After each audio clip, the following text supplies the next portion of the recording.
What does your digital footprint say about you?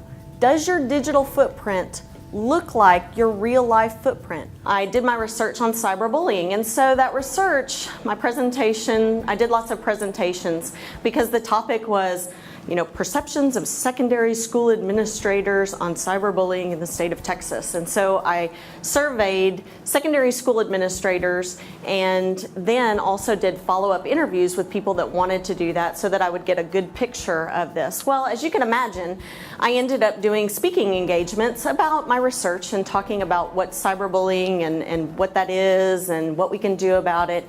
And everything changed for me. And when you hear this story, you'll understand why. I was presenting at a state conference, and it was a teacher conference, so you're there and you're talking to lots of different people and you're talking about your research. And at that point I'm talking about cyberbullying. And afterwards, when you do presentations, a lot of times you have people that come down and wait for you and ask you questions, and inevitably somebody will say, you taught my nephews, da-da-da-da-da, and you have to figure out this connection. But I love that part because you actually connect with people. So after this presentation, I was there, and there were 4 and 5 people, and they talked to me, and those people left, and there was one woman left, and it was just the 2 of us, and she looked at me.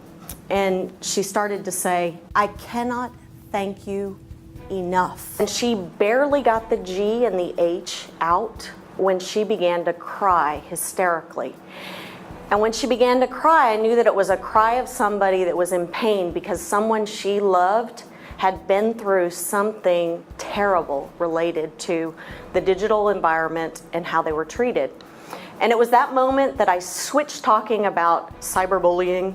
And now what I talk about is, what are we gonna do so that we are able to interact in the digital environment in a respectful manner, in a way that we are treating one another courteously. Now the reason that this is so important is because that we are all using these digital devices.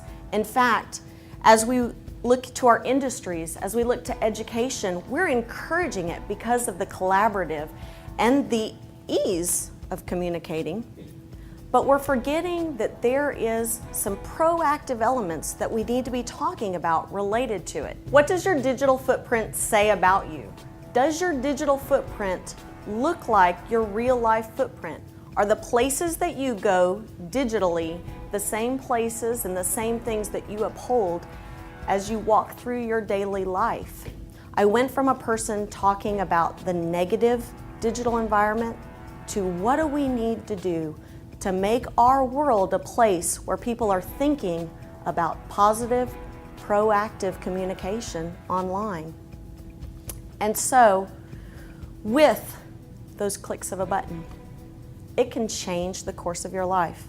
It's important that we model that we model positive, proactive communication. I hope that tonight you walk away with one piece of advice, or that you're never that person that has to talk about how it impacted your life in a negative way.